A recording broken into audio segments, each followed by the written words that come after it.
start with, so why don't you show us around your ninja course? Yeah, and show us what the kids experience when they come here. Yep. So here at the Smithtown Ninja Academy, we actually run our kids program. It's starting at 5 and in kindergarten until they're at 14 years old. And it is a 12-week semester-based program. So in the school year, we run our whole schedule around the kids' lives. We don't start until about 4 p.m. And it's a fall, winter, spring. And each fall, winter, spring, those 12 weeks, they're based on a progressive curriculum. So when they come in week 1, we're starting at the basics, teaching them how to do things like jump and land, fall safely. So we want to make sure that they understand our safety in the facility. And as you can see, we have lots and lots of different obstacles. And believe it or not, even behind our wall, let's take a walk around. Yeah, we have even more obstacles. So starting, right, I just explained week 1, we start with the basics, right? So if you come behind the curtain, there's a lot more stuff to play with as well. So every week the students come in, it actually almost looks like a different gym to them. So it's really cool, right? Kids can get bored with the same thing. But like I said, those 12 weeks, it's actually 4 new obstacles every single time they come in here.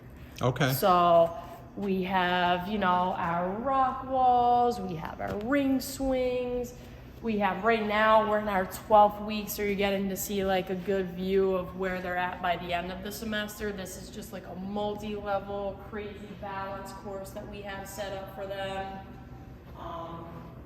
Over here, we have a cute little speed course that they're working on, so it looks super basic, but here it's, a matter of how fast they can do it. And then all around the other side, we have a nice little course run for the kids to work on, and it kind of showcases the parents a lot of the different obstacles that they've learned over the 12 weeks and how well they've gotten at doing them. Or maybe not, right? And it shows the parents how much more room there is for them to grow. Right. Wow. Yeah, and there's all the, like on the real ninja courses that you see on TV, like this is everything. Right? It looks, so, a lot of the kids come in here, they're like, oh, I know what that is. That's the salmon ladder, right? And, a lot of parents ask us, like, how tall is that warped wall? Well, on the show, if you can see, there's like 2 openings on that wall. Yep. So the very bottom is closed up right now. It's really cool to be able to do that because we have a little baby wall over there. Believe it or not, we even started our adults on that one. It's only 6 feet tall, but it teaches them how to go up and come down properly, right? So once we know that you could be safe on something, we always want to challenge you more. So from there, we could go over to the middle wall. So that middle wall has a hole. Once again, you can see it's kind of closed up. Yep. But what we would do is we would open that up, and now we're going to progress up a little bit higher. So from the 6 feet, now can you get to 8 feet? And once you could show us you could get to 8 feet, we're going to close that up, and we're going to try to get to the top, which is 10. And then we have the hole at 12 that's closed up, and then 14 and a half. 14 and a half is what the actual size is on the show American Ninja Warrior. So that's the basic wall that you have to get, right, to get to that buzzer. And then the next hole is 16 and a half, and then at the very top, it's the 18-foot mega wall. So the mega wall is on the show. It's an option, very end, right? You can either go for the traditional 14 and a half just to get to your buzzer, or you can opt for the mega wall, and that mega wall will get you $10,000 right on the spot. So if you get that mega wall, you're getting $10,000 cash, baby, right on the spot. Nice. So some of the ninjas will go for that. And if you don't get it, you could still go up to 14 and a half, but you might have just wasted that time that could have gotten you to the next stage, right? So it's a big option there. It's a decision. Yeah, you got to make that decision wisely, for sure. So yeah, that's actually just one perfect example. You know, a lot of parents will ask, well, you know, if my kid is able to do something, like how do we know that he's going to be challenged or she's going to be challenged? We always have challenges, right?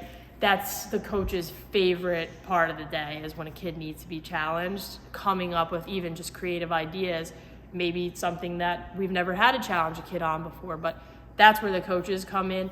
Their creativity is so cool. There's so many different ways to make every one of these obstacles even harder. Now, on the flip side, I have a lot of parents that are nervous, right? Well, what if my kid can't do something? Okay, so just as much as we can make things more complex and a lot more challenging, we can also make things easier. We can modify, right? Something as simple as, let's say, these rings. Maybe a kid can't hold their body weight up, right? And they can't swing through. So what we'll do, just so they can get a feel for it and start to build that strength, because we are not going to help them through it necessarily by carrying them, because that's not going to do them any good. But this is one, going to teach them what it feels like, and two, it's still going to build that strength. So they're using their grip on the ring still, right? And now they're going to have to pull up, reach, and they're still doing it, right? This is them doing it on their own. It might be modified, but this is how they will someday be able to do it. Wow, that's amazing. All by themselves. I would have never even thought of that. Right, so here, once again, we like to be able to give the kids the skills to be able to do it on their own, right? And us just carrying them through it isn't going to get them there. But if we just modify each thing and they do it on their own for a little while, eventually they'll be able to actually do it on their own. And then when they get that, the excitement that they have just gives them so much confidence. Yeah. What's the hardest obstacle in here? So that's definitely, each individual will come up with something different for you. Depends on everybody's strengths and weaknesses. For a lot of females, upper body is super hard. So my personal worst nemesis out here is the saddle ladder. Oh, really? Yeah. So that, even for me personally, like I was a volleyball player in school, so I had to have shoulder surgery in 2020. And it's definitely a mental block because I don't want to have shoulder surgery ever again. Right. But now that I've built up my shoulder enough and I've built up my confidence enough and the strength around it enough, I actually can do it. Okay. So that's, I'm out here. I think a lot of the coaches are out here to be examples for the kids and show them that nobody's perfect. Nobody can do everything. This sport is ever changing. It's so challenging. I just showed you how you can modify an obstacle or how you can make challenges every single week. I mean, the ninja world has gotten so big. I think people just come up, like there's amusement park guys that just come up with amusement park rides. Yeah. So there's probably a whole team of ninjas that are like, let's try this. Yep. So funny enough, you should say that. There's those teams that, come up with these amusement park rides. Most of the obstacles that are being created, believe it or not, are being created by like kids in our community. Oh, wow. It's really, really cool. And it's actually something that's insane to see, that this has kind of created so many confident kids that they're starting their own businesses when they're like 15, 16 years old in their parents' garages making ninja obstacles. Oh, right? wow. Like this obstacle, just for example, right here, they're called the X drop, right? As you could see, if you were to actually grab it, it would drop you, okay? Oh, okay. And this was created by a kid in Connecticut. I think now he just turned 17. He might even still be 16 years old. And he has, that literally has his logo on it. It's called 111 Obstacles. And he started his own business.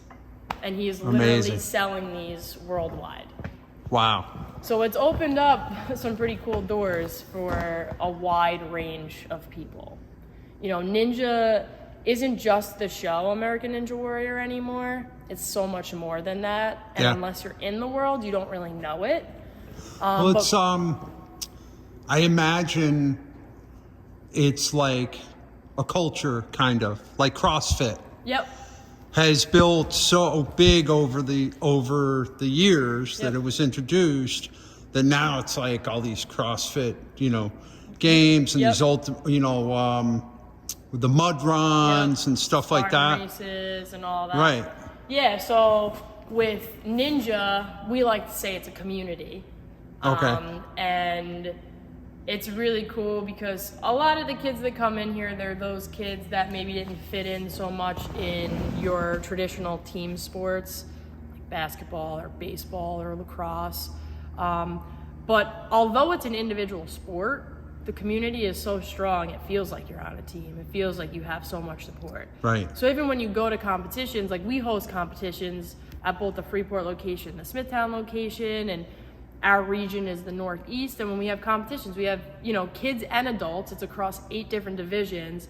So about, you know, any competitions given like 120 to 160 competitors that come in for that weekend. And they're coming in from, you know, upstate New York, like Buffalo or Albany, Pennsylvania, New Jersey, Connecticut, just coming, you know, obviously across the whole island.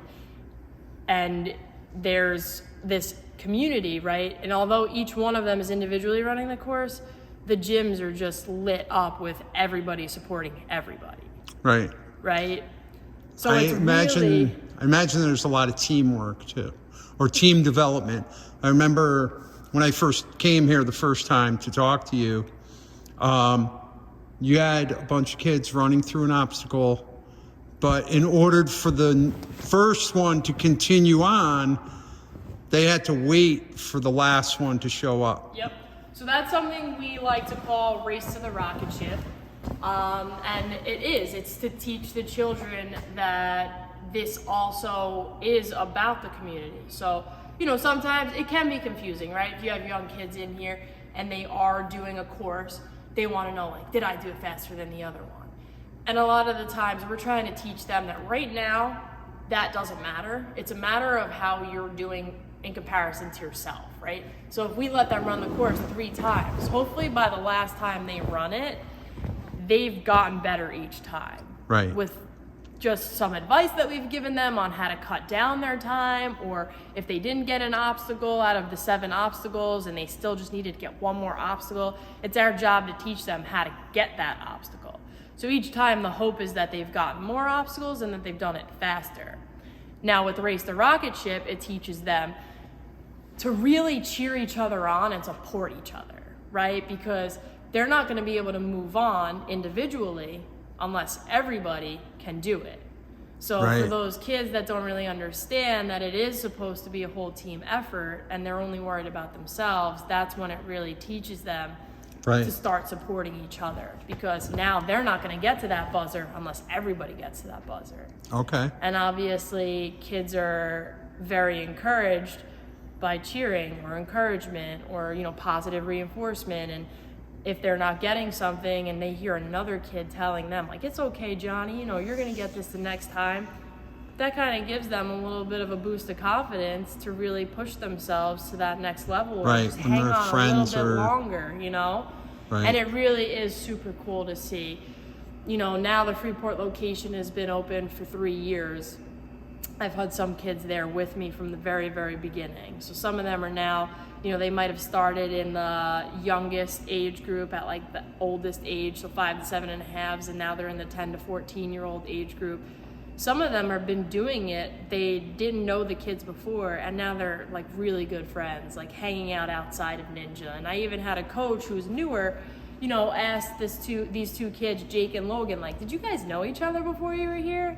Because Right. it seemed like you guys were like really good friends. Yeah. They both said, no, we met here, but now we're really good friends. So it's really cool to see that, like, it all works, you know, like it's Right. all really happening. Like it's a community being built on the island. And now I know I was explaining to you before how we do like our fun runs. They're technically like our in-house competitions. So the only people that are invited are people who are in our 2 programs. So Smithtown and Freeport.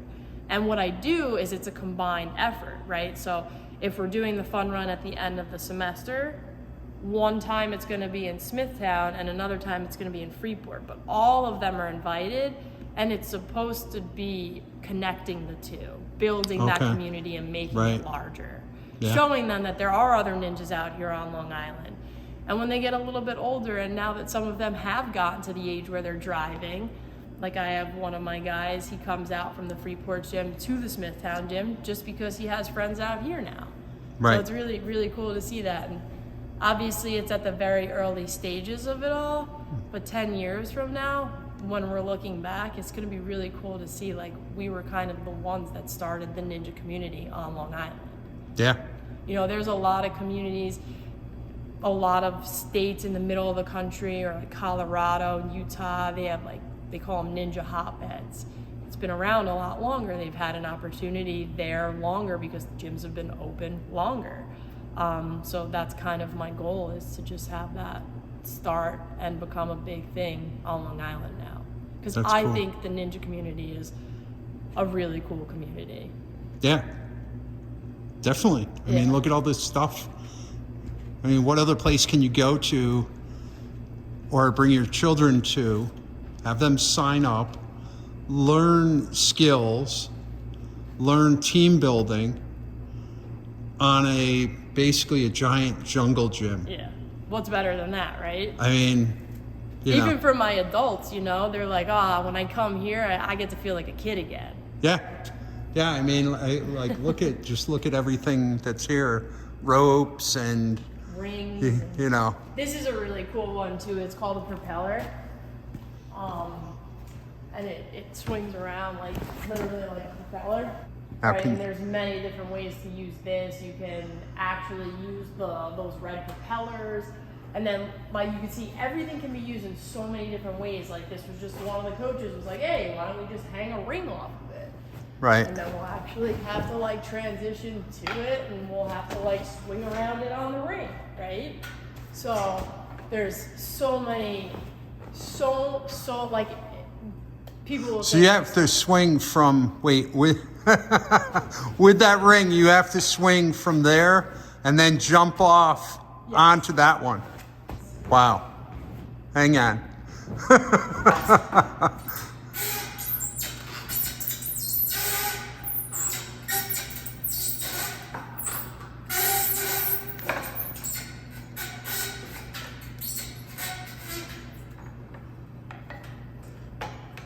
Okay, I'm gonna be Wow. towards you now.